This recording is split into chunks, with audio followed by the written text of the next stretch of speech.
What is the official reason for the collapse of the World Trade Center towers? Well, we're told that the planes hit the buildings, and there was an explosion and a fire, and about an hour and a half later, in the case of the North Tower, the buildings collapsed due to structural weakening due to the fires. Mm-hmm. The problem is that we don't have large gradual deformations associated with collapses, and fires in high-rises have never brought down a steel frame high-rise building at all, ever. And what we have, unfortunately, is the evidence in the Twin Towers and the third skyscraper to collapse that day, which most people don't know anything about it. We have the evidence of the 10 key features of controlled demolition. In the case of Building 7, it collapses straight down into its own footprint at free fall speed in the first 100 feet. It's dropping, as you can see, symmetrically, smoothly, at free fall speed in the first 100 feet, 2.5 seconds. This is uncanny. There's 40,000 tons of structural steel designed to resist this collapse. Is it, what, a 47-story building? Yeah, it's just called Building 7, right a football field away from the Twin Towers. Mm-hmm.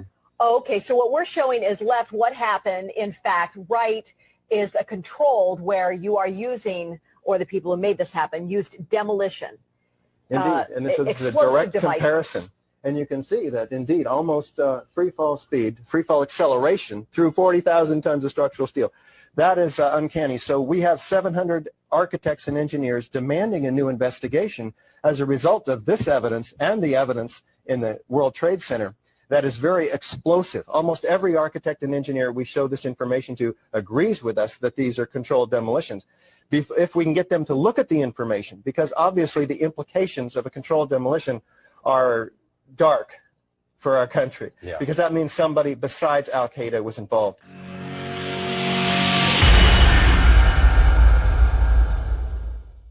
Hey, good afternoon, folks. How you guys doing? Welcome back to Beret Chronicles. Today I'm sitting down with Curt Weldon. Did I pronounce that right, sir?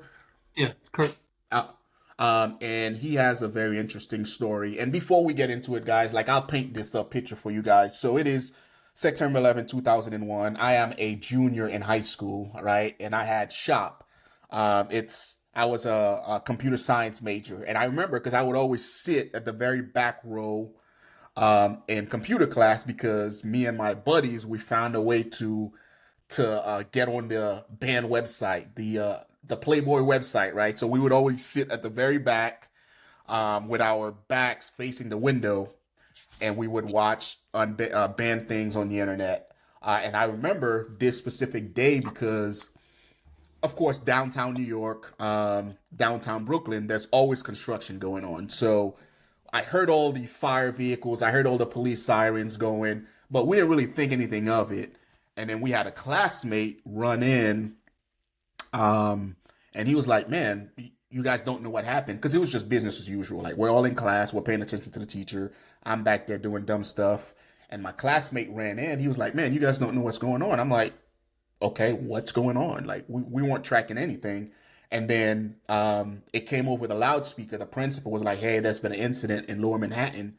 And I went to George Westinghouse High School, so downtown Brooklyn, right there at the very foot of the Brooklyn Bridge leading to Lower Manhattan where the incident took place. And we got let out. And I remember standing there and watching everybody walk across the Brooklyn Bridge into downtown Brooklyn. And then, myself and all the other students, we proceed to walk home that day because all the public transportations were turned off, right? And I share that story because I was a junior in high school. After that incident, 2003, January of 2003, I ended up enlisted in the United States Army. I did 5 years as a regular Army guy and then 15 years as a Special Forces operator fighting in Afghanistan. And that moment in our history is responsible for everything that I did as far as joining the military. Because I remember telling myself that day that I was going to do everything that I can to make sure the people that were responsible for that incident paid. And 20 years later, recently retired, about a year and a half ago from 3rd Special Forces Group, I thought that mission was accomplished, right? And then I stumbled upon your podcast, a couple of different ones, and apparently that's not the case. So I'm very interested in this topic because I'm invested in it, not only because I'm a New Yorker, but because I spent 20 years in the military fighting this fight. I've lost brothers and sisters fighting that same fight, and I thought we were doing it for the right reasons. So yeah, I just wanted to sit down with you, sir, and hear everything that you have to say. For those that don't know who you are, sir, can you please do a quick introduction as far as who you are, and then we'll get right into it. Well, first of all, thank you, Jay, for having me on, and most importantly, thank you for your service and for the service of all those that served in the Army and in Special Forces. One of my partners today is Judge Sullivan, who's a West Point grad, Army Ranger Hall of Fame. He knows my whole story, and he knows that I finally this year decided to come out and tell what I know. I'm the youngest of 9 kids growing up in a poor community in Pennsylvania. All 8 of my older brothers and sisters' husbands all served in the military in every branch. We're a very patriotic family. My goal in high school was to go to the Air Force Academy. I wanted to be a pilot, and I got the nomination, went over to McGuire Air Force Base, took all the tests, but I have eye problems, and they wouldn't give me a waiver. So even though I had the nomination, I couldn't fulfill the appointment to go to the Air Force Academy. I was in college, ready to go to college, so I devoted my life to the firefighters. I had been a firefighter as a volunteer. In fact, 50 years ago this year, I was assistant chief on the largest fire in America, the collision of 2 tankers at my hometown of Marcus Hook. A chemical-carrying tanker, the Edgar M. Queenie, at 12:30 in the morning, crossing the Delaware River, rammed the docked oil tanker, the Corinthos. And the Corinthos was offloading Algerian crude oil. She exploded. It was an inferno, killed 28 people. I was on the first truck going into the refinery. I was in my 20s, and we spent 3 days there fighting, again, what was the largest fire in America in 1975. I'm a teacher by profession and spent years teaching in the schools of suburban Philadelphia. Primarily, I taught at-risk kids and ran a Chapter 1 program. I then stayed all during that time as a volunteer firefighter with my hometown and became the fire chief, state fire instructor, went back and got a degree in fire protection. And then I worked for a big insurance company, working on risk management for our insureds worldwide. So I know a lot about buildings and about fires. I became the mayor of my hometown after being fire chief, and then went to county council, and then became a member of Congress in 1987. One of our family's best friends was a man named Bob Habel, and Bob became a Marine and ended up being a 2-star. His last assignment was commander of Camp Pendleton. And Bob encouraged me to go for a committee assignment on armed services, which I did. So I'm on the Armed Services Committee as soon as I get into Congress, and I spent all 20 years working on behalf of our military. I was a big supporter of Ronald Reagan's policy of strong military for deterring aggression, but always fighting to make sure our troops never got committed into harm's way. You have a strong military, the best trained, the best equipped, the best possible capability, but in the end, you do everything you can to keep them from being killed. What bothered me all during my time in Congress was I would hear people who never served in the military talk about acceptable casualties. In my mind, there were never acceptable casualties. No soldier like you should ever be considered an acceptable casualty. That should never exist in the mouth of anyone. And in all the military leaders that I met, I never heard that word. It came from people who never served a day. They were people who got their job because they were lawyers or because they had families with money, and they got involved, either become a leader in the Pentagon, or they become a member of Congress, the House or the Senate. So during my 20 years in the Congress, I had 2 major priorities. One was the military on the Armed Services Committee, and I became the vice chairman of the Oversight Committee for all military funding. And the other was I was the national leader for all the firefighters. The jacket I'm wearing today was given to me by Ray Downey. Ray Downey was the fire chief in charge of all rescue for the New York City Fire Department. In 1993, you had the first attack on the Trade Center. The fire commissioner then was Howard Safer. Because of my leadership on fire issues and military issues, he invited me up and I spent the day at Ground Zero in 93. I went all through the garage of the tower. There were only a couple casualties then, but it was significant. That's when I first met Ray Downey, and I established a very close relationship with the New York City Fire Department. And Ray was a former Marine, and he had 5 kids. And I said, Ray, you're on the line every day in New York. You've got these high-rise buildings. You've got all the challenges that anyone else would have. You've got to tell me what you need. I understand firefighting, and I was a chief, but I was a chief in a small town. You've got to tell me what we need to do to help you. Because of Ray Downey, I formed with legislation the Gilmore Commission. The Gilmore Commission was chaired by Virginia Governor Jim Gilmore. They issued 5 reports after the 93 attack and before 9/11. No one talks about the Gilmore Commission. The 9/11 Commission doesn't mention the Gilmore Commission. Yet the bulk of the recommendations made by the 9/11 Commission had already been made before the 9/11 attack. And one of the things that Ray Downey said to me as a former Marine, Congressman, we need better intelligence to understand where the threats are coming from.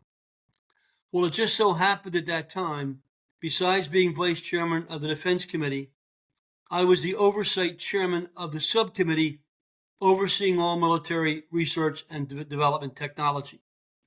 That was about $180 billion a year. Each of the services were standing up information dominance centers.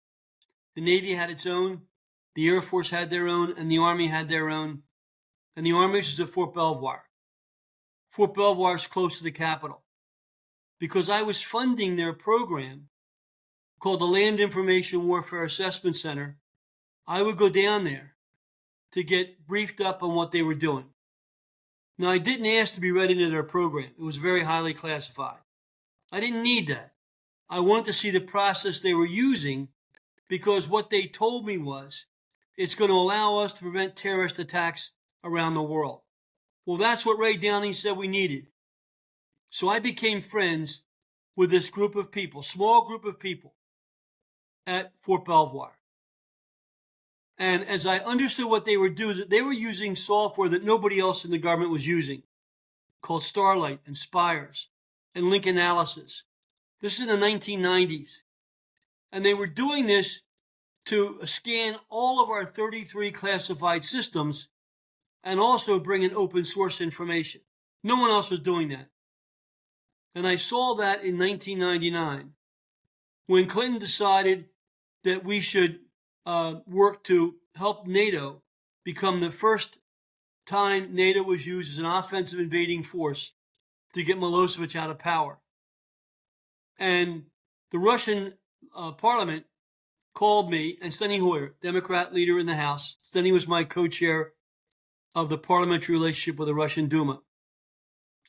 And the Russian Duma said, Congressman Weldon and Hoyer, we can help you get Milosevic out because he'll listen to us. I said, what do you want us to do? We're at war now. He said, we want you to come over to Belgrade. We'll go with you. We'll meet with Milosevic and we'll get him to step down. I said, I gave him 5 things to do in writing because I never thought he would come through with these 5 requests I made. One of them was that we had 3 POWs at the time that were being held in Belgrade. I wanted to see those 3 POWs if we went to Belgrade. When I got off the phone with him, 2 days later, I got the memo that verified all 5 things I asked for. Steny Hoyer took me down to the State Department to meet with the Deputy Secretary of State, Strobe Talbot. And Steny said, Strobe, Kurt and I have been approached by the Russians. They want to help us get Milosevic out. And Kurt's willing to take a delegation to Belgrade to meet with Milosevic to avoid further war and to avoid the possibility of American troops being killed. Talbot said, we can't support you going into Belgrade because there's a war going on there. So Steny suggested we meet in Vienna. So I went back to the capital. I wrote a letter to all 435 members of the House, and I got 11 volunteers, 10 besides myself, 5 Democrats, including Bernie Sanders and Dennis Kucinich, and 5 Republicans. With the State Department support, we took a military plane that Friday to go to Vienna. But before we left, I called the head of the CIA, George Tenet, and I got along with Tenet very well. I said, George, I need you to do something for me. He said, what is it, Congressman? I said, we're going over to meet with the Russians, and they're bringing a Serb with them. I don't know any Serbs. Can you run me a profile of this Serb so I know who I'm dealing with before we leave? He said, yeah, we'll give you some information. I don't know the name. He said, give me until Friday, and I'll come back with something. This call was on a Tuesday. When I hung the phone up, I called the Army's Information Dominance Center at Fort Belvoir. I said, can you guys do a favor for me? They said, Mr. Chairman, we'll do whatever you want. I said, this is off the record. This is not official. You're doing this for me. I'm taking a State Department-sponsored group to meet with the Russians, but I need this information desperately, and I know what you can do. What is it, Congressman? I said, I want a profile of this Serbian family. We'll do it for you, no problem. How long do we have? I said, I'm leaving Friday. How quickly can you do it? And they said, can you give us 30 minutes? Oh, wow. In 30 minutes, the Army's LIWA gave me 10 pages of information.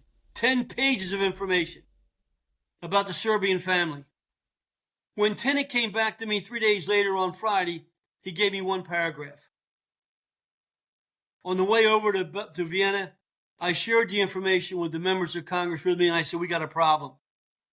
I said, the Army's got the best intelligence capability to deal with emerging threats, better than the CIA and better than our other agencies. We ended up giving the information. In the end, Milosevic left office, and I called Deputy Secretary of Defense John Hamre, who was Clinton's number 2 guy. I said, Mr. Secretary, you got to go down to Fort Belvoir and see what the Army's doing. He said, what's up? I said, well, they're doing cutting-edge work that I don't think anyone else is doing. He said, all right, I'll go down. He went down to Fort Belvoir. He met with the Land Information Warfare team. And when he finished his brief, he called me. He said, you were right, Mr. Chairman. They're doing cutting-edge work. That's what we need for the future. I said, well, John, I've got a team of intel folks that have given me a proposal to create a fusion center. We call it the NOAH, N-O-A-H, National Operation Analysis Hub, policymaker and warfighters tool to deal with emerging transnational terrorist threats. I said, John, this is what we need. Connect all 33 classified systems of the federal government. Allow them to use open source information and give the warfighters the information they need to protect themselves and win the battles. He said, I agree with you, and I'll manage it, or it could be at the White House. But we've got to convince the 2 biggest agencies to support this. So I suggest you have a meeting in your office with the FBI and the CIA. On November the 4th of 1999, in my office, I had the Deputy Secretary of Defense, John Hamre. I had the Deputy Director of the FBI and the Deputy Director of the CIA. And I handed them the proposal to create the NOAH. Prepared not by me, prepared by our best intel officers that I had been funding. And Hamre said, it's absolutely necessary. I'll manage it. I said, I'll get it funded. The FBI said, it's great. We'll support it. And the CIA said, we don't need it and we don't want it. We don't need it and we don't want it. Why did you think that was? There's only 2 reasons. One is because, as we know, the FBI and the CIA have always had this rivalry between their agencies. And that could have been the problem. Or it could have been that the CIA had people inside of the agency planning something that they didn't want any other intel operation to know about. That's why we need a new presidential commission. I don't know the answer to that question, but the bottom line is, the CIA blocked us 2 years before 9/11 from having the capability to stop 9/11. I was so furious, I put language in 2 successive defense bills, so it's a public record. In the 2000-2001 defense bills, I put language mandating a fusion center. Under Clinton, it was ignored. Bush comes into office, and I'm a Republican. And I said, you need to do this. And they ignored me. They ignored me. Didn't want to hear about it. I don't know why. 9/11 occurs. 9/11 occurs. I'm in my office. The towers have been bombed. I was actually doing a press conference in the Capitol with 2 Democrat members calling for more funding for dealing with terrorism. Sylvester Reyes and Solomon Ortiz, both from Texas, when the towers were hit. And we were told we had to evacuate the Capitol because a plane was heading for the Capitol. It was total chaos on Capitol Hill. I did an interview that day on the roof of a church with CNN. Judy Woodruff was the interviewer. And she said, what's your response, Congressman? And I said, today, the American government failed the American people.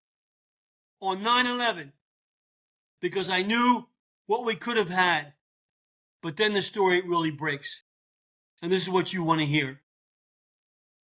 On my cell phone, it starts ringing incessantly. And it's 4 people calling me. It's Army Lieutenant Colonel Tony Schaefer, career intel spy, Bronze Star recipient. It's Naval Academy graduate Scott Philpott, Navy intelligence officer, later commanded 2 warships. It's Dr. Eileen Pricer, career Air Force intelligence analyst. And it's Eric Kleinsmith, the leader of the Land Information Warfare Assessment Center. They all called me separately. And they were emotional. And they were saying, Mr. Chairman, we have to meet with you right away. I said, we're in a war now. We have to meet with you. They all called separately. I met with them one at a time. When Eileen Pricer came to me in my office on 9/11, she rolled out the charts. I still have the charts. And I found out that that team at the Army's LEWA was called Able Danger. Able Danger was a top secret intelligence program created by General Hugh Shelton. Had one purpose: to gather actionable intelligence against Al-Qaeda worldwide. That was their whole purpose.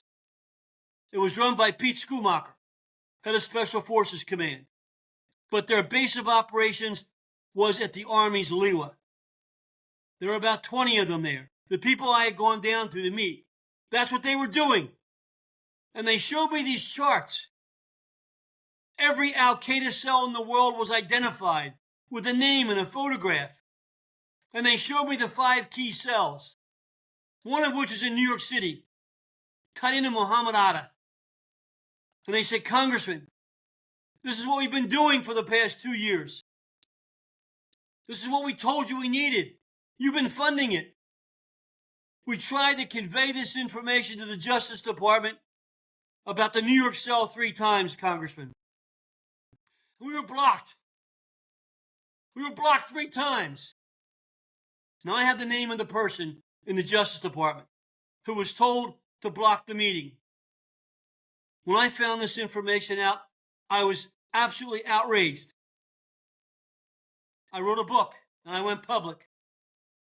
Louis Freeh, the former FBI director, went on Good Morning America, and he wrote an op-ed in the Wall Street Journal, both of which I can give you.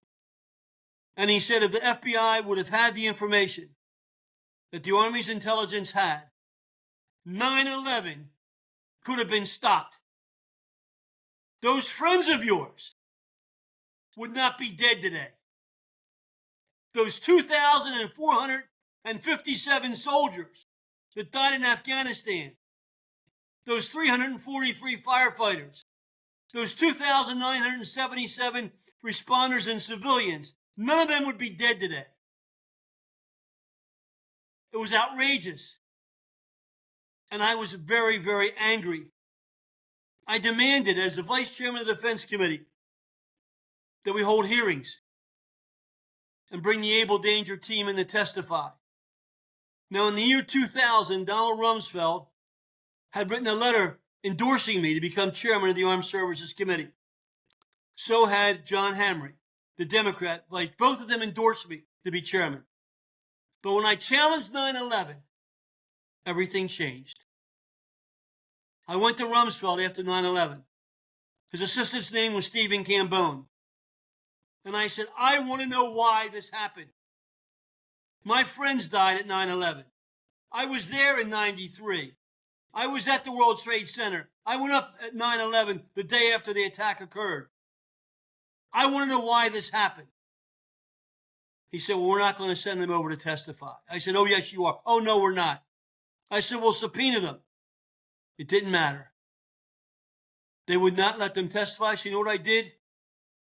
I drafted a letter. I can send it to you, and you can send it to show it to your people. Signed by 250 members of Congress. 250 members of the House and Senate.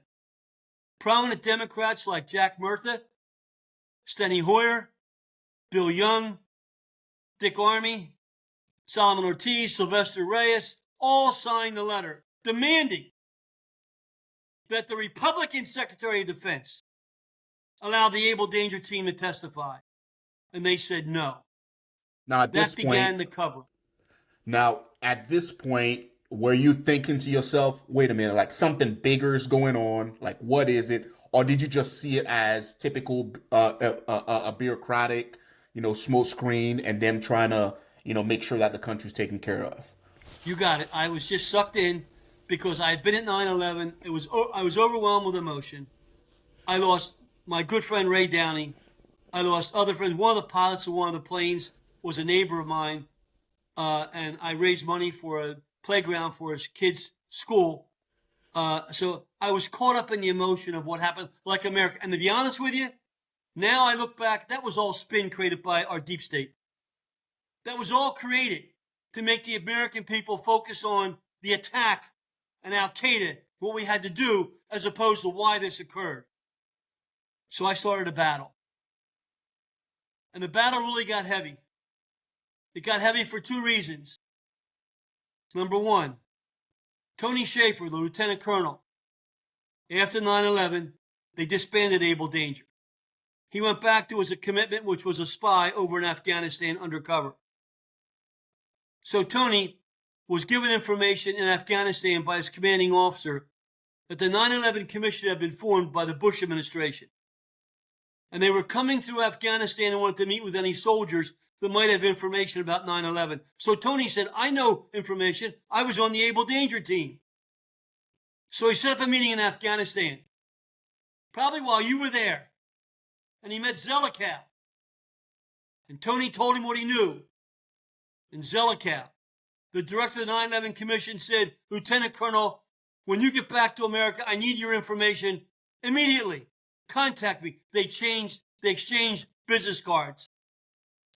When Tony came back to America a few months later, his office was locked. His files were all secured. His security clearance was removed. And they went after him personally. Do you know what Tony knew? I'm sorry? Do you know what Tony knew that he wanted to share that probably never got out? It was the whole Able Danger story. Mm-hmm. They did not want that to be a part of the knowledge of the American people. Gotcha. So I did a 1-hour special order on the House floor, which people can Google because the House records are there. I did a special order, and I said, this scandal by Defense Intelligence against Tony Shaffer is bigger than Watergate. They're ruining this man's life. So Tony has his security clearance revoked, but he continues to serve in the Army. He goes to reserve status. He decides to write his book, his memoir, about his life as a career intelligence officer. So as protocol requires, as you know, he goes to his boss and he says, General, I'd like to publish this book. Will you look at it and make sure it's okay? He gets approval. He gets a publisher. And they start publishing the book, Dark Heart. And then our deep state finds out. They issue a cease and desist order to the publisher. Stop publishing the book. I had Tony on a podcast last September, and if you want, I'll have him on your podcast. And I had Tony, Lieutenant Colonel Tony Schaefer, Bronze Star recipient. I had him hold up the original book, unredacted. And I had him hold up the book that was redacted. Because what they did, when they couldn't stop the publishing of the book, they used taxpayer money and they bought all 10,000 first edition copies of his book and destroyed them. They allowed him to publish the redacted version. So I said, Tony, what was so sensitive in your book? After your commanding general approved it, why did they want the book stopped? Were you giving away state secrets? What were you telling? I said, no, Congressman. The only thing they wanted out of my book was the fact that I had briefed Zelikow. They didn't want it known to the American people that Lieutenant Colonel Tony Schaefer, member of the Able Danger team, had briefed the director of the 9/11 Commission on what we knew before 9/11. That's treason. That means our agency deliberately stopped information from the public about a person that was appointed by the administration and supported by the Congress because they wanted to hide the fact that he was trying to hide. Now, was that information relevant? Well, the 9/11 Commission would never get into Able Danger. They said it was historically insignificant. They didn't go into it at all, and that's why we need a new commission. So, you got to buy this book, Horse Soldiers. Yep. This book was a New York Times bestseller, and it was made into a Hollywood film. Yep. And it was written about an Army general, Keith Lambert, whose command was soldiers on horseback, special forces, on horseback over in Asia. On page 27 of this book, I've never met the general, but he is asked the question, General, what were your thoughts when 9/11 happened? General Keith Lambert, who was not a part of Able Danger, says, within seconds, I knew who had done the attack. And I knew it involved Muhammad Atta because I had been briefed on an Army top secret intelligence program, Able Danger. That means what the Able Danger Army Intel team found could have stopped your friends and my friends from being killed. But unnamed bureaucrats who've never served a day in their life blocked this process. That's got to stop. That's not America. And I'm not going to stand for it. It's the last thing I do. And I don't care what CIA person gets mad at me. They can take me out. And I'll surround CIA headquarters with 500 fire trucks, like I did the Capitol. And I'll have them answer that question. Why did you kill Congressman Curt Weldon? Like two of my close friends who work for the agency, one of whom was threatened because I came out and started talking. He died a year later from mysterious, fast-moving stomach cancer. I know the game that they play, and you know it too. When they want to wipe somebody out overseas, you know what they do, and I know what they do. Well, they're not going to do it here. It's got to stop. Absolutely. It gets worse, though. I knew all of this. Now, before we get into the worst aspect of it, I'm curious as to what's making you want to pick up this fight, right? Because someone is not being truthful with the American people, right? It's either the bureaucrats, right? Or it's you. But I know it's not you because at the end of the day, I always ask this one question, like, what do you have to gain by outing yourself like this and by speaking truth like this, right? Because at the end of the day, you're putting yourself, your family, and from what I've heard, your daughter was targeted. But you come from a military family, right? You have served this country truthfully. And I think everyone that is patriotic should listen to this and should get fired up, just like I did when I was like, man, there's no freaking way. I dedicated 20 years of my life, to this one act and making sure that everyone that was responsible paid. So I just want to hear it from you. Like, what's making you take on this fight and continuing to fight this fight, knowing what these people are capable of before we get into the worst aspect of this? Well, first of all, when I took the oath of allegiance to become a congressman, it was, to me, a big deal. I mean, again, I come from a poor family. I don't have money. And unlike some of the other members of Congress and every president that served, that went to Washington with nothing and came away multimillionaires, and you can check all their records. Bush Jr., Obama, Biden, they all came away multimillionaires. I didn't. I'm still paying the mortgage on my house. So I don't have wealth. I don't have any books to sell. My books are out of print. I devoted my life to the firefighters. And I'm not going to allow some unnamed scumbag, when I've devoted my life to firefighters and I know what they've gone through, get away with laughing as they sit back making money because they got away with something and they know that nobody else is ever going to catch them. Well, I'm not going to put up with that. So what's the most they can do to me? Kill me? All right, kill me.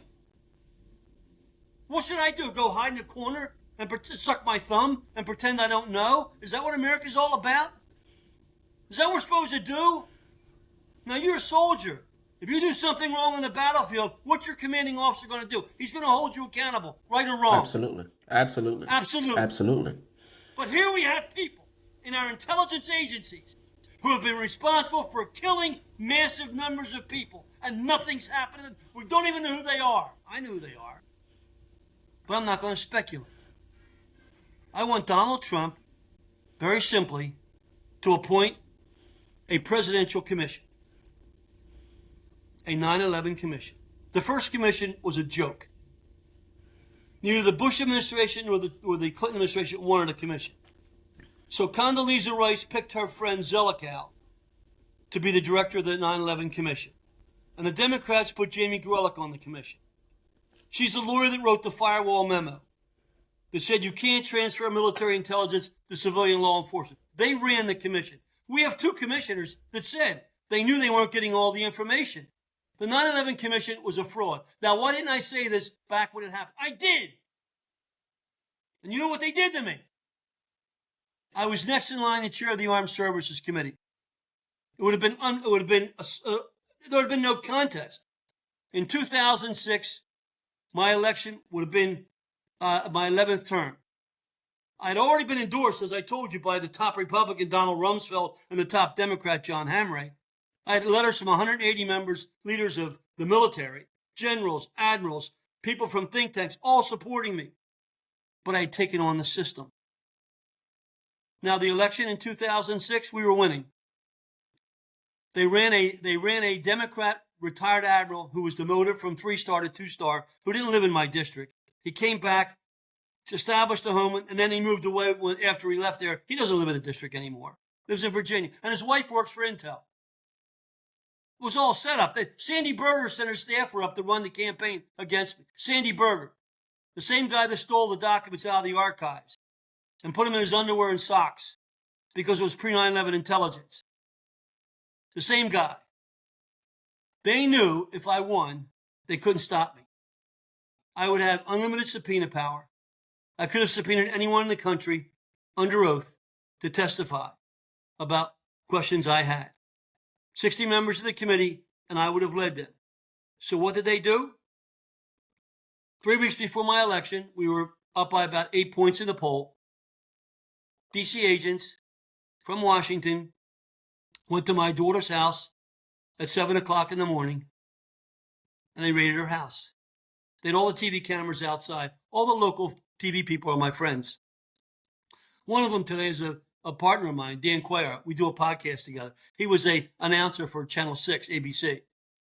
He told me, they were all informed, there was going to be a raid on my daughter's house. They raided my daughter's house, carried boxes out. It was a national story. Weldon must have done something wrong. Now listen carefully. No one ever talked to my daughter. Ever. No one questioned her. No one called her in. No one sent her a letter. Zero. The same day they raided her house, they raided a lawyer in my district who's a Democrat, John Gallagher. They were in such a rush to disrupt my election that they didn't bother to check. Mueller was the head of the FBI at the time. At the time of the raid, John Gallagher was working for FBI counterintelligence against Russia that I had arranged 2 years earlier. So you had the counter intel agents sitting in John's office saying, we don't know what's going on, John, but we've been told they're going to raid your office today. The other agents from D.C. come in. So you had two sets of agents in the same office at the same time. And by the way, I have all this on tape. It's all on an interview. It's all digitized. I have it all recorded. I have 100 hours of interviews. So John said, what do you people want? Why are you raiding my office? And their first question is, well, Mr. Gallagher, isn't it true that you're related to Congressman Curt Weldon? Because your name's Gallagher. His wife's maiden name was Gallagher. And John starts laughing at them. You're from the FBI. And that's the first question you ask me. Well, they knew they had been set up. Now, I know who told them that. The person who told them that one day is going to be outed. And then they then apologized to John Gallagher. That was their ruse to raid John Gallagher's office. What they really wanted from John was a file he had, a 6-inch thick file about a CIA operative named Douglas Kent, who was based in the Russian Far East of Vladivostok, undercover for the State Department. He got drunk and he rammed his personal car into a vehicle that caused a 20-year-old kid to become a quadriplegic. That kid had family in Philadelphia. And they went to their family members and said, hey, can there somebody over there can help us? This American diplomat rammed his car into the car that caused our son, Alexander Koshin, to become a quadriplegic. They went to John Gallagher. He took the case pro bono. No money involved. They wanted that file. Because that agent, when he was hired by the CIA, John had pictures of him in a Nazi uniform. You understand what I'm saying? Absolutely. In a Nazi uniform. Sound like it's a thriller? No, it's a true story. I'll take a polygraph on everything I just said to you. I'll take a polygraph. Absolutely. But it gets worse. Let's get to the worst aspect of it. Yeah, let's get to the worst aspect veteran. of it. Absolutely. So what happened? So 9/11 happens. I'm with George Bush. I'm up at the Trade Center, standing with the firefighters, looking for Ray Downey. We never found his body. His two sons work for the fire department today. The one son has his father's job, rescue chief, and he's a good friend of mine. I brought the whole family down to my district 1 month after 9/11 to honor him as an American hero, as a symbol of all the people that died. So George Bush stands up on the podium like this. We're going to get them. Right? Remember that? Absolutely. What a phony. What a phony. So you know what I do? I'm worried that people like you are going to be sent to Afghanistan and the Afghan tribes are going to do to you what they did to the Russian troops. Mm-hmm. So you know what I did? I went to a good friend of mine, Al Santoli, who's one of the most decorated Vietnam vets. He's still alive. And Al had good ties to intelligence. I said, Al, I don't want to go through the CIA, but I want you to help me. What are you going to do? I said, we want to go over and meet with King Zahir Shah, the king of Afghanistan. He's not in Afghanistan. He's living outside, I think he was outside of Rome, outside of Rome with his brother, his son. Al set the trip up. I took 2 members of Congress and Al Santoli, and I have photographs of all this. Before you went to Afghanistan, I went over to meet with King Zahir Shah, the king of Afghanistan, to convince him to go back to Kabul and convene a Loya Jorga. All the tribal leaders, 1,000 of them, to convince them not to go after you when you got to Afghanistan, but to support you because you weren't the enemy. I did that to protect you. And I have the pictures. So we send the troops over. And I supported sending troops. I went over to Afghanistan on many trips. I went to Kabul. I went out to meet with the leaders. I met with the Karzai, and I met with the future leader, who at the time was head of the university. And then, coming back to Washington, I'm getting bad news. My intel team, you see, I couldn't trust the agency. They would always spin the intelligence. So it would always be politically spun for a conclusion before it came to us on the committee. And I saw that happening. I would get better intel information from reporters, like Bill Gertz, who's a defense writer. He would come to me and say, hey, Congressman, I got this story. Where'd you get that, Bill? Oh, it was leaked to me by one of the intel people. So I called the intel people. I said, wait a minute. You're leaking stories to a reporter that I have to respond to. Why aren't you telling me this information? That's the game they play. That's the game they play today. So I formed my own intel team. There was a group of intelligence officers in Washington, all dedicated military veterans like you, but all intel. They call themselves the cockroaches. They would meet periodically, like monthly, and they would have dinner together, socialize. Well, I got to know them all.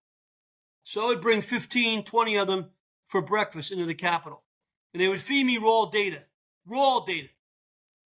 So while they were planning to send you and thousands of other troops to Afghanistan, they called me and said, Mr. Vice Chairman, we just found out bin Laden's been sighted in a town called Laden. Now, I don't know the geography of Afghanistan, so I go up the street on Pennsylvania Avenue, I buy a map. I bring the map back to my office, I still have it, and I go on the map, but I look for Laden. It's not in Afghanistan. It's not in Pakistan. Laden is in Iran.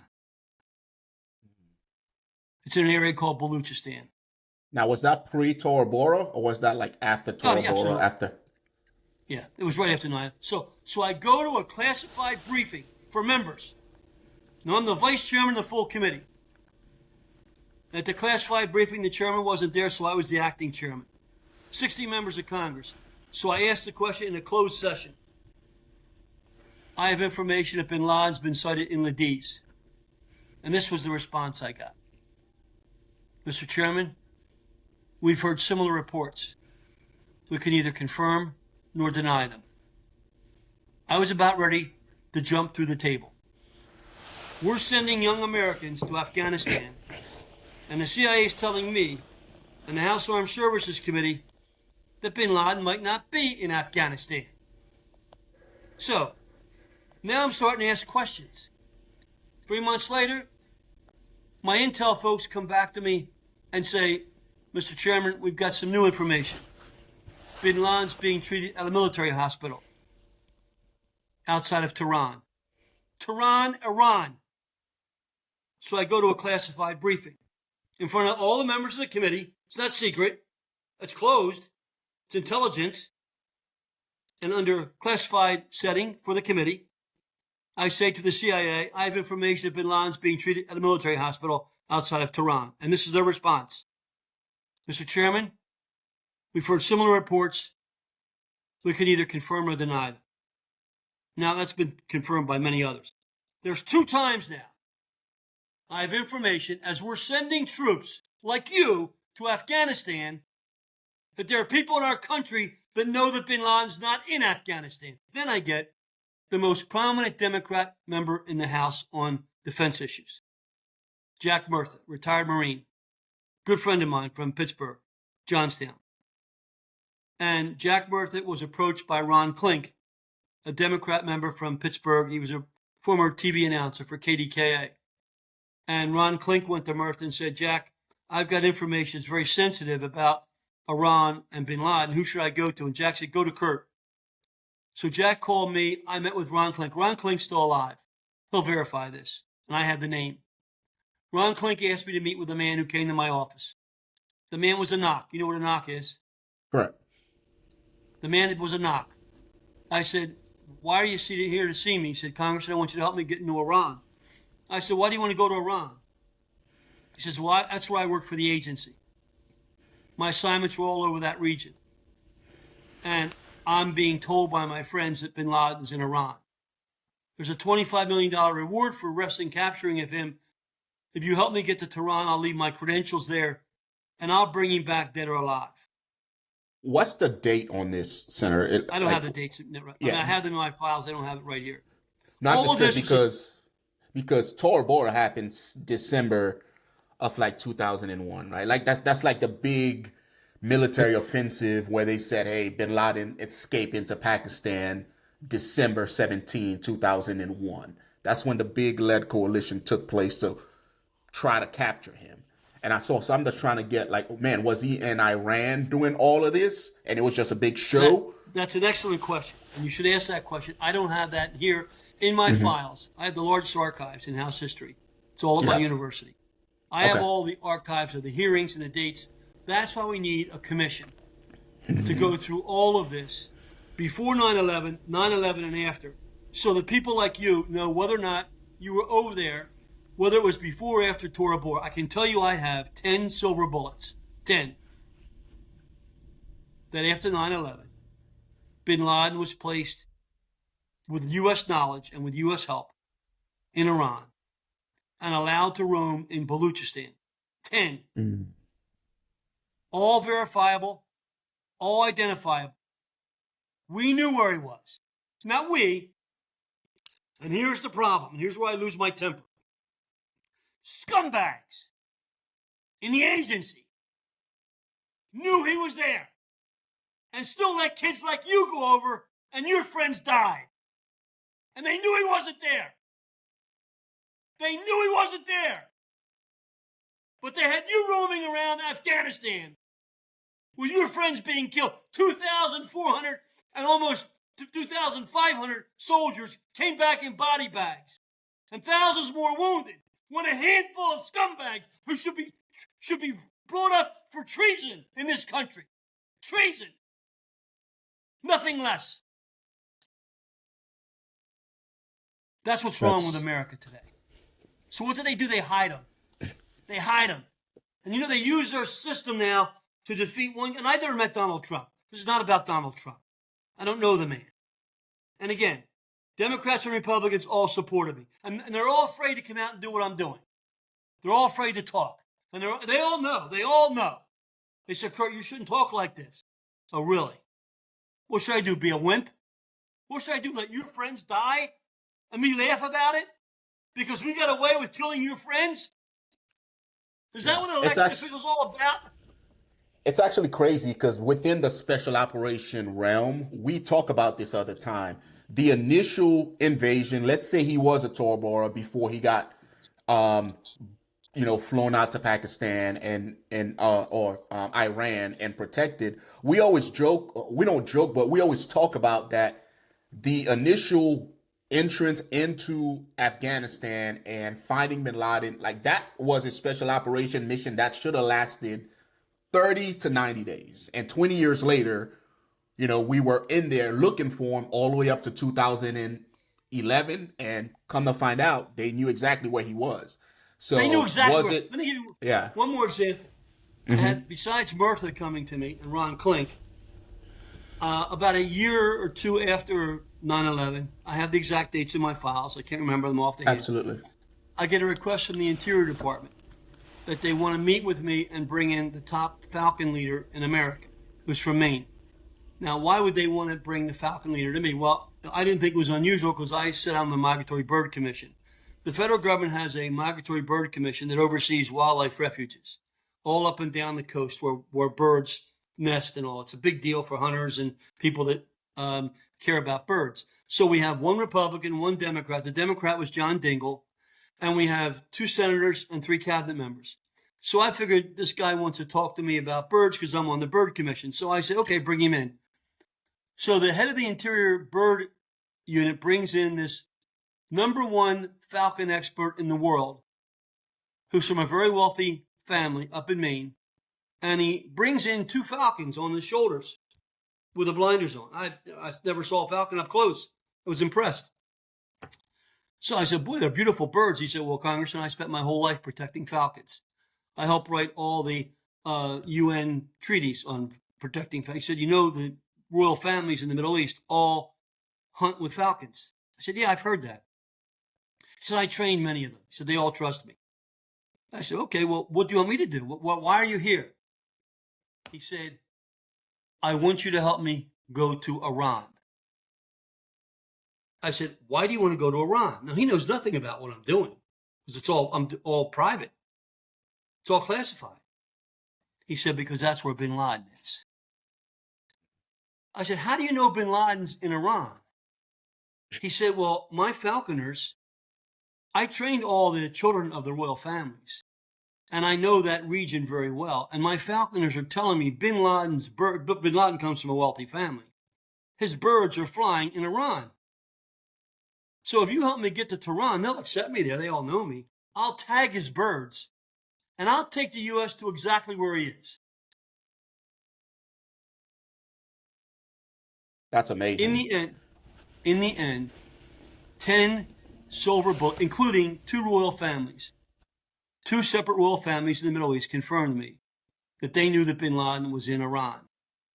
I mean, I don't know how we can survive as a nation.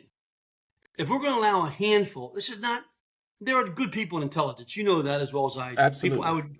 People I would give my life for in intelligence. Good friends of mine. Jim Woolsey's a good friend of mine. There are people in intelligence who I consider my best friends. But there are scumbags there. And when they consider your life to be a piece of shit, that they can send wherever they want, and if you die, you're an acceptable casualty, no, that's not America. And I'm not going to stand for that. I don't care who the president is. I don't care if it's Donald Trump or Mickey Mouse. And if we don't have the guts to stand up for that, then none of us deserve to be in this country. I agree, because at the end of the day, like because even now, I speak to young men and women all the time trying to go into the military. And there has to be trust there between soldier and politician and government that you guys will always have our best intention in mind. Because then we can go down range and do the job and know that America's taking care of us. And not, at any point in time, think that we're pawns in a bigger picture. And to hear this is very disheartening because, I was also in Iraq. I did 2 tours in Iraq. To hear about all the craziness that took place in Iraq and going in under false pretenses, that hurts. And now to hear this about Afghanistan, that hurts even more, right? So in your opinion, what do you think happened to bin Laden? Because we all know about the raid. We all know about all the crazy story that we've been fed. Before we get into the 9/11 aspect of, this whole, whistleblower thing, how do you think bin Laden and him being killed and all that stuff played out? Like the actual true story. And feel free to speculate. I just want to hear a different version. When I agreed to come on your show, I told you that I would only tell you what I can prove and what I know. Understood. I don't know what happened to bin Laden. I can speculate. I don't want to do that on your show. I understand. I can tell you everything I've told you right now. I'll take a polygraph on. I'll take a polygraph. Absolutely. In front of the Congress. And everything. And I'll name names. I haven't named names. I'll name names. I've heard stories about bin Laden, and they're troubling to me. Yeah, that's why we need a commission, not of bureaucrats, not of lobbyists, not of members of Congress. I don't want members of Congress involved in this. I want people of total integrity who will be tasked with reviewing what happened before 9/11, how did 9/11 occur. I mean, we've never had, in the history of the world, we've never had a high-rise building come down from a fire. Never. That's never happened. Those buildings didn't come down from a fire. And the firefighters will tell you that. And then what happened to bin Laden after? That whole story, that's why we need this. And the one thing that Donald Trump can do is he can appoint a commission. And if I were him, I'd put at least one or more veterans who served in Afghanistan on that commission. So they can ask the questions, because they have no vested interest except that were their loved ones or their friends, their partners that died in that battle, in those battles. You mentioned Iraq, and this is the point that I always make about my respect for the military. I used to take members on trips to meet with the troops all the time when they were deployed. So Bush always wanted me to take the Democrats because they wanted the Democrats to support the military. So I would go to Iraq a lot. General Sanchez was in charge. You remember General Sanchez? So I took a delegation to Baghdad on one trip. And he said, you gave me a briefing. I said, we want to go where the troops are, where they're deployed in battle. He said, well, that's up north. I said, we want to go up north. He said, you sure? I said, yeah. So they put us in Black Hawk helicopters and made us wear flak jackets and helmets and all. And they flew us up north to an area near what was called Tikrit. You probably heard of it. Camp Spiker. I spent 15 months there. Okay, well, as we're coming down, and I had probably 5 members of Congress with me, both parties. As we're landing, I see this huge crowd of soldiers come around the helicopters, and this great big 6'4" general comes up to my helicopter to welcome me. You'll know the name, Ray Odierno. Oh, yeah. Yep. 2-star. So Ray comes up to me, and he says, Mr. Chairman, I can't tell you how happy we are that you're here. The troops always like to know that people back home care about them. I said, General, that's why we're here, to let them know that the people back home respect their work. So we gather around, And he gives us a briefing about the great job that the men and women are doing. And he talks about how they're working with the local villages and the towns and how they're being sensitive to the people, but they're protecting them. And then he starts to talk about casualties. And he starts off with this story. And he said, I just lost one of our best young emerging leaders who probably would have gone back to become the head of a company or maybe the head of a university or maybe a member of Congress. And he got killed defending his unit and defending citizens from Iraq, from attack. So he tells us the story of how emotional it was for the troops under this first lieutenant's command. I said, General, I know that lieutenant's name was David Bernstein. And General Odierna looks at me, he said, Congressman, how would you know I'm talking about David Bernstein? I said, General, I nominated David to West Point. Members of Congress get to nominate constituents to the academies. I nominated David to West Point. He's from King of Prussia. His father works for Valley Forge, GE Space. I went to David's funeral before I came over here. And they told me the story of how their son died. And General, they gave me a letter addressed in case I would meet someone who knew their son or met him while he was deployed. It's in the back of my jeans. So I pulled the letter out of my jeans, and I have photographs of all this. If you go on my LinkedIn account, you'll see the pictures of General Odierna with me. And I hand the letter to him in the back of a small bus right there on the site of the meeting. And the general has tears coming down his eyes as he reads about David Bernstein from his parents and how the parents wanted the people who knew David to know about him. And the general got all choked up. He said, I can't believe this. He said, my son was a classmate of David's at West Point, and my son was attacked down in the Baghdad area. I think he had part of his shoulder blown off. And he said, but my son lived. Every military command officer I met in my career took every life of their soldiers under them with the highest respect. Every one of them.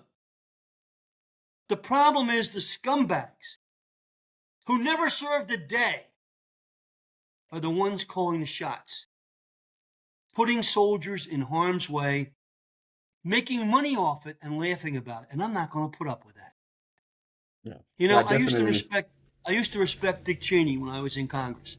I have no respect for the man today. All he did was make money off our soldiers. He never served a day in his life. And he's a Republican and I'm a Republican. And I'm not afraid to say that publicly. America's got to go back to what it was found on. If we want people like you to serve our country, and we need people like you, because we need to have strong military, then we've got to be honest with them.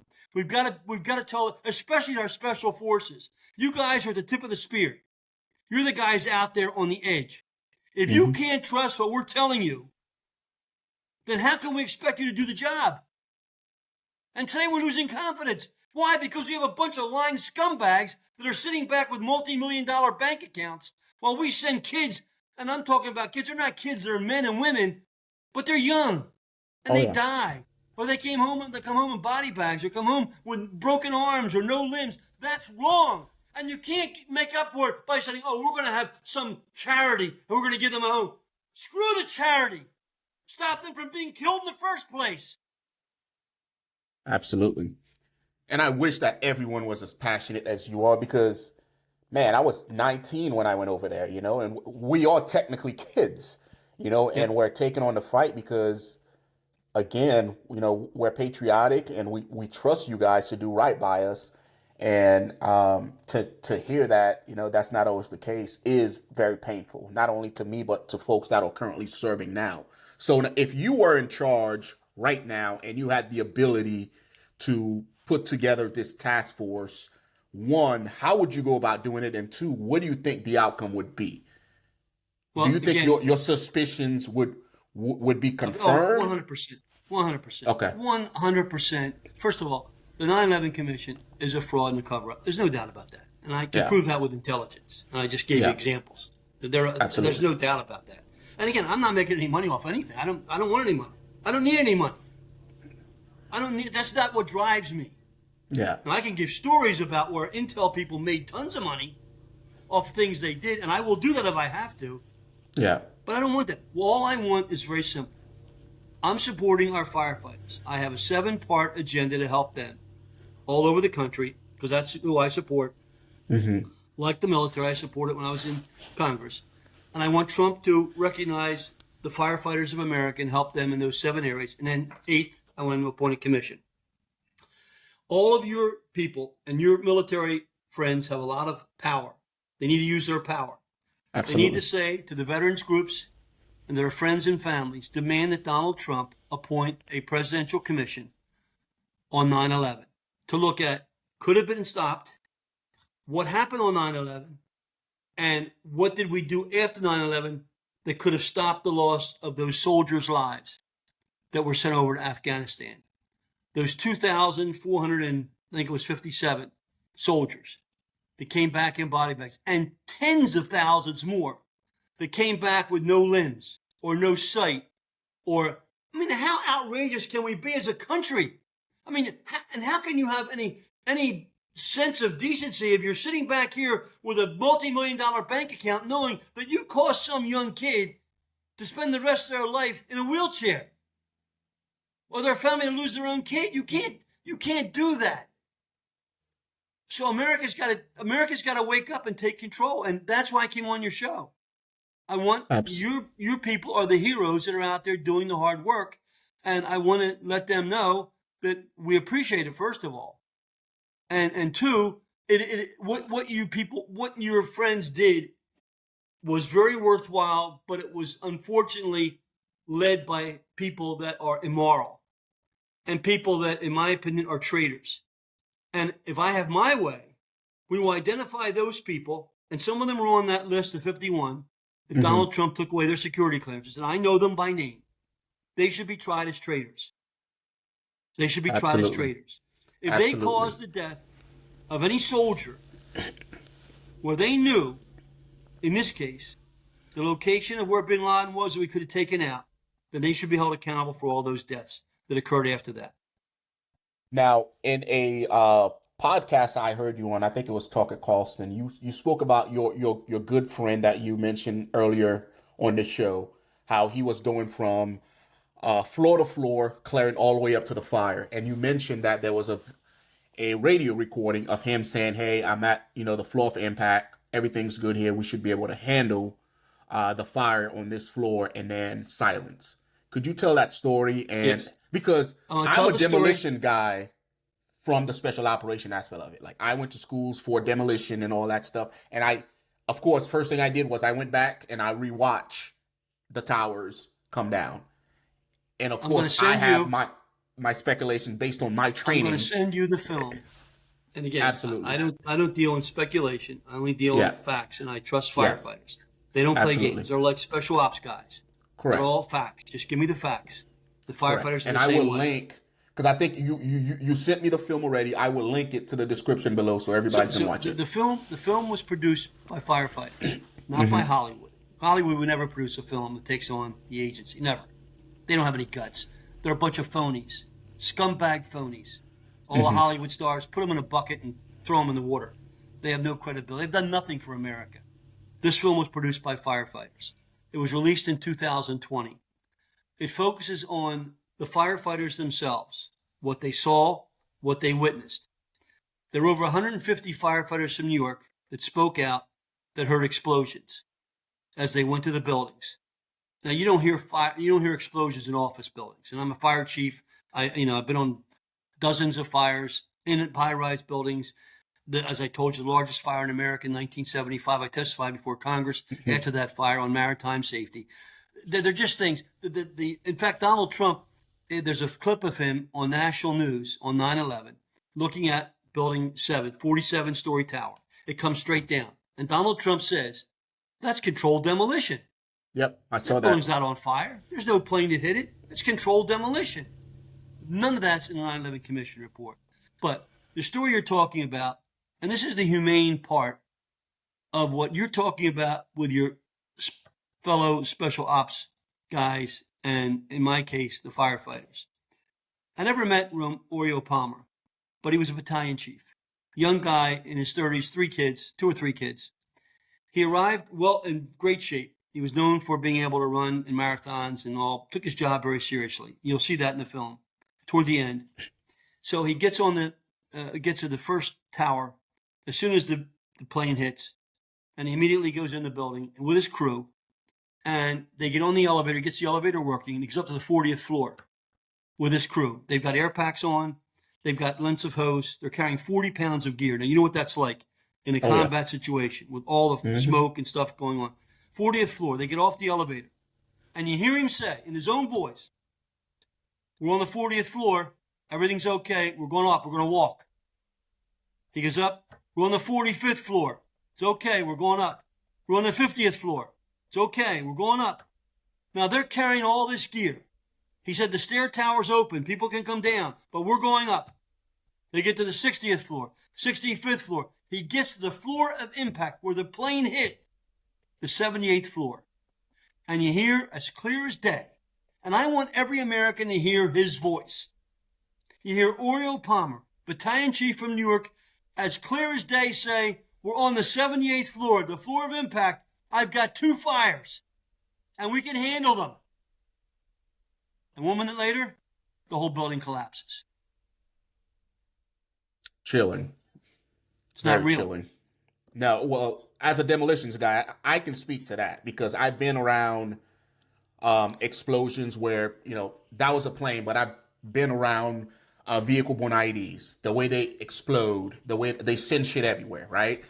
And I've been around buildings that have collapsed. And the way that building collapsed, it doesn't fall on its own footprint. It's going to topple over.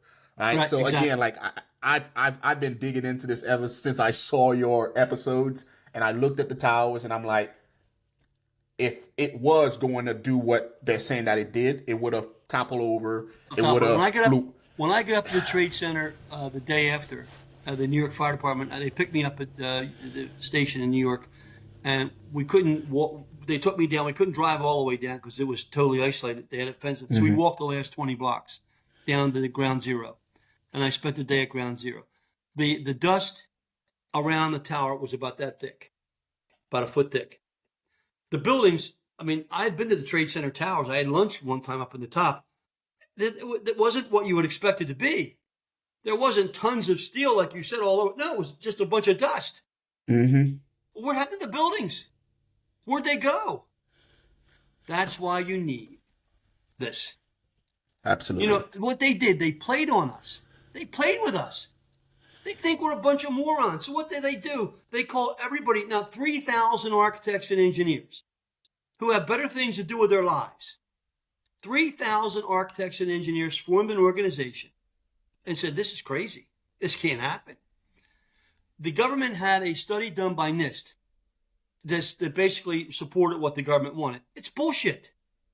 It's been totally refuted by the University of Alaska Engineering Department and by studies that have been done, computerized studies, to show that they didn't take into consideration what actually happened.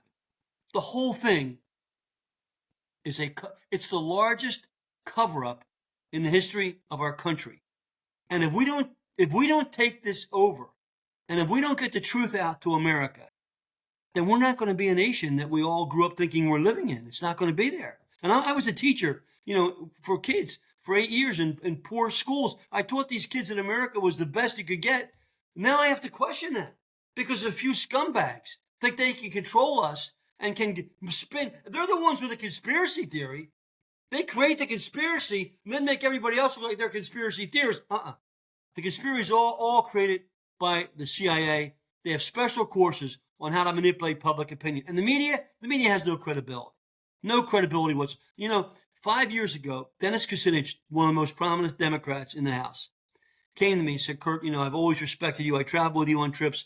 I'd like you to meet with a reporter. I said, Dennis, I don't want any stories right now after what they did to my family. I'm not going to come out until I'm sure that the deep state has been neutralized. And that's when Donald Trump this year took away the security clearance, 51 people, especially Brennan and Clapper and Mueller. When that happened, I said, okay, now I'll start talking. That was this year. That's why I waited. So he had me meet with Seymour Hersh. Cy Hersh is probably the most respected investigative reporter in the country, did the Pentagon Papers back from the Vietnam War. We met the first time, and he said to me, Justine, I said, you have one hell of a story, Congressman, but I've got to verify it. We met 4 months later. He said, I have verified every fact and detail you gave me. He said, everything you told me is true. The documents you told me are still on the hard drive at the NSA, but no producer is going to tell your story because the media is controlled. And if we don't, as people, stand up and take back the country, then we're going to end up paying the price for this. And your kids are going to pay the price for this, and their kids. And so what you fought for is not there. It's not going to be there. And again, I love this country. I mean, I'm willing to give my life for this country. And I'll take these scumbags on publicly. They want to debate me publicly? Bring them on. They're afraid. Absolutely. That's what bothered me. They went after my daughter. My daughter did nothing wrong. They never talked to my daughter. Now, here's the irony. 3 months after they raided my daughter's house, costing my election, George H.W. Bush came to my national fire dinner in Washington. 2,000 people attended, House and Senate members. And he gave a speech. I'm going to send it to you when I get off the air. That speech, would you listen to it? George H.W. Bush was the head of the CIA. You remember that? Absolutely. And George H.W. Bush said, Congressman Weldon, it's the privilege of every person in America to one day be an elected official and to leave a legacy. And he said, you left a legacy of a better and stronger America. He said that after they ruined my chance to become the chairman of the Armed Services Committee. Now, that's not me saying that. That's George H.W. Bush, former head of the CIA. So my job is to tell the story and get the word out and stir things up and let people ask the questions like you. So thank you for your great work. Absolutely. Absolutely. Before we punch out of here, guys, I'm going to share this this clip and then we'll go from there because I found it very interesting, right? The name of the clip is More Than 700 Architects and Engineers Demand a New Investigation into the Twin Towers and Building 7 Collapse. Every architect and engineer they spoke to says buildings collapsed due to controlled demolition and not the plane. So we'll play this clip, and then, like I said, if we don't like it for whatever reason, I can edit get that it film out. out. Get that film out to all your listeners and tell them to spread the word with the film. Oh, absolutely, absolutely. I'm gonna share it, and then we'll go from there. Let's watch this clip, and then we'll go from there. Somebody with a wacky idea. Right. Okay, you come with some science to you. What is the official reason for the collapse of the World Trade Center towers? Well, we're told that the planes hit the buildings, and there was an explosion and a fire, and about an hour and a half later, in the case of the North Tower, the buildings collapsed due to structural weakening due to the fires. Mm-hmm. The problem is that we don't have large gradual deformations associated with collapses, and fires in high-rises have never brought down a steel frame high-rise building at all, ever. And what we have, unfortunately, is the evidence in the Twin Towers and the third skyscraper to collapse that day, which most people don't know anything about it. We have the evidence of the 10 key features of controlled demolition. In the case of Building 7, it collapses straight down into its own footprint at free fall speed in the first 100 feet. It's dropping, as you can see, symmetrically, smoothly, at free fall speed in the first 100 feet, 2.5 seconds. This is uncanny. There's 40,000 tons of structural steel designed to resist this collapse. Is it, what, a 47-story building? Yeah, it's just called Building 7, right? A football field away from the Twin Towers. Mm-hmm. Okay, so what we're showing is left what happened. In fact, right is a controlled where you are using, or the people who made this happen, used demolition. Indeed, and this is a direct comparison. And you can see that, indeed, almost free fall speed, free fall acceleration through 40,000 tons of structural steel. That is uncanny. So we have 700 architects and engineers demanding a new investigation as a result of this evidence and the evidence in the World Trade Center that is very explosive. Almost every architect and engineer we show this information to agrees with us that these are controlled demolitions. If we can get them to look at the information, because obviously the implications of a controlled demolition are dark for our country, because that means somebody besides Al-Qaeda was involved, because these have to be easily 3 of the most highly secure buildings outside the Pentagon. Yeah, so when I saw that, that really got the wheels spinning and I started digging. I wanted to share that clip with the viewers because as a demolition guy, trained by Army Special Operations, I, of course, started digging into this and started looking into it. The fact that I, knowing that I understand explosive and how it works and all that crap. So I started digging into it and man, it's unsettling to say the least, right? One more piece. Sure. You're absolutely right. But one more piece of information. This came to me from one of the senior international FBI experts that worked for the FBI his whole career, and I have it in a memo to me. 2 of the terrorists that were allegedly in the planes on 9/11 were on the CIA payroll. Did you hear what I just said? Yep. 2 of the terrorists were on the CIA payroll. Why has no one ever explained how and why and for what reason that occurred? It's if what you're saying is correct, because again, you don't have a reason to lie, and you mentioned that you'll take a poly on this, then we're owed some answers, and hopefully this gets in front of the right people, and they can provide those answers to us. I really appreciate you coming on. Thank you. Any closing words, and any words to veterans like myself or anybody else that is watching this? Any closing remarks? Well, to all the veterans watching and yourself, America thanks you. 99.9% of the American people are behind you 100%. This was not done by the American people. They are sickened by this. And if and when, and they're going to find out about this, we're talking about 0.1% of our country that has put themselves in a position where they're controlling what happens to people like you and other military people. And that's got to stop. We've got to take back America. And if that means we have to put them in jail, I'll be at the front of the line. Let's put them in jail because they've caused the deaths of innocent people. I don't care how they try to justify it. They are not the purveyors of a new world order. They're there to protect the Americans. And when you signed up as a 19-year-old to serve the country, you weren't signing up to have somebody decide how they could use you for a new world order. And neither was any other soldier. And neither was any other firefighter. So let's go after the bastards that caused this to happen. And let's name them. Thank you. Absolutely. Absolutely. Well, folks, let me know what you guys think about this. I will have a list of documents in the description box to include the documentary that was put together by firefighters. Watch it, share it. Let me know what your thoughts are. I appreciate you guys, folks, and you guys have a good one.